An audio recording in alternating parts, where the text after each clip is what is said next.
want to address you on why do you think students should vote? There are really big stakes in the 2012 election.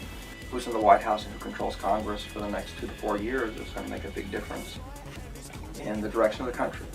Also because I think the differences between the parties on a lot of major issues are very great. Run away from you.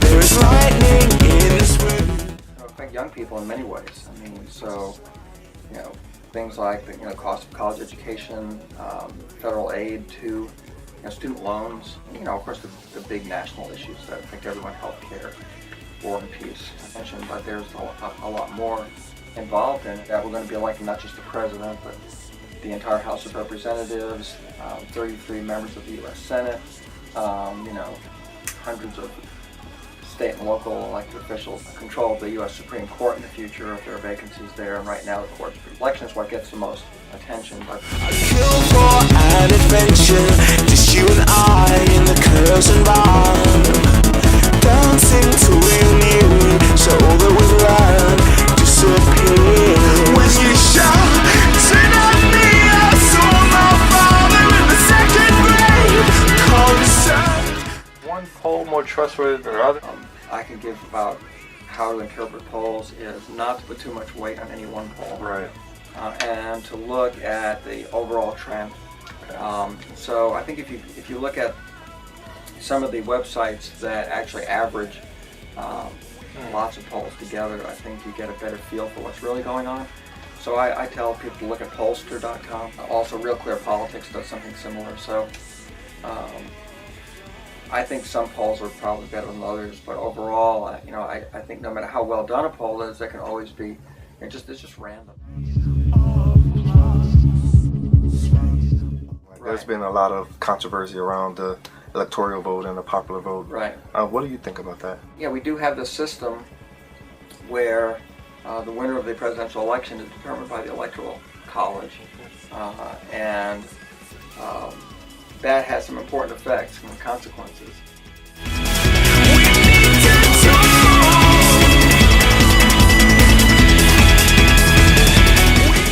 Almost every state awards all of its electoral votes, based on the winner of the popular vote in that state. So it's a winner-take-all system.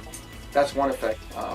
You can end up in a situation where a candidate wins the popular vote and yet, loses the electoral vote, and that's what happens.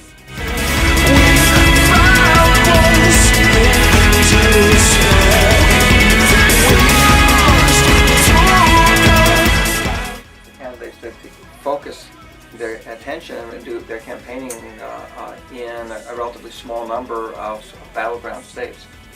Because why bother campaigning in a state that is certain to go one way or the other, and there are more and more of those states, over time. So, 30 or 40 years ago, there were a lot more battleground states actually, and now we're down to maybe about 15 where there's any uncertainty at all.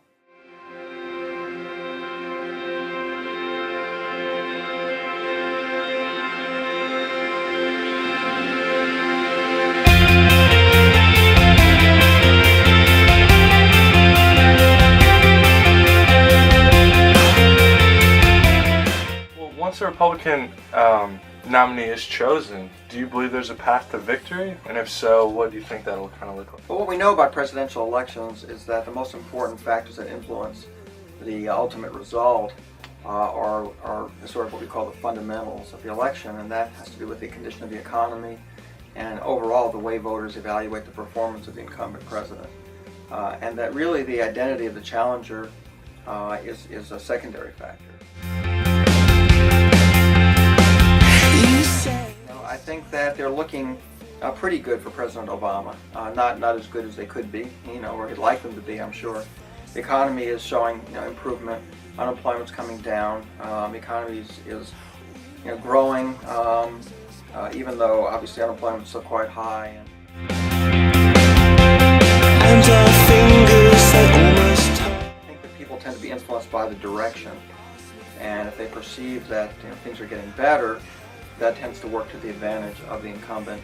That generally voters don't like to, change parties after only one term.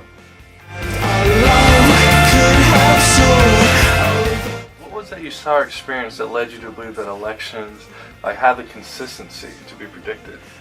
Well, first of all, just what political scientists have learned, about the nature of elections and voting behavior in the United States is that there are certain factors so when we start looking at trying to explain the variation in the results of presidential elections, you can begin to see these patterns.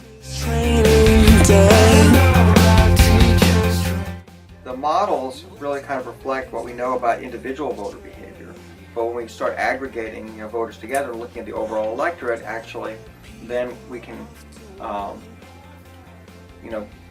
produce results that are more consistent.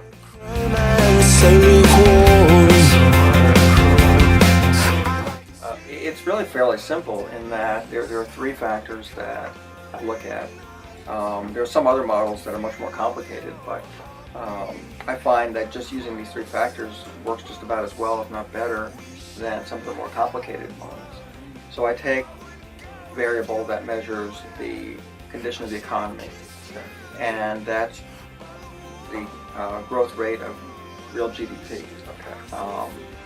Second factor is president's approval rating around the middle of the year. So I take the end of June, the beginning of July. What I probably am going to do in the future is use an average of all the polls to get, and again, it gives you a more accurate measure than any one poll. And the third factor is what I call the time for change factor, and that has to do with whether the president's party has been in the White House for 4 years or whether it's been more than 4 years. Because regardless of the condition of the economy or the president's approval rating, voters seem to be more willing to change control of the presidency after 2 or more terms. In other words, once a party has held the White House for 8 years or longer, then it seems like maybe it's time to make a change.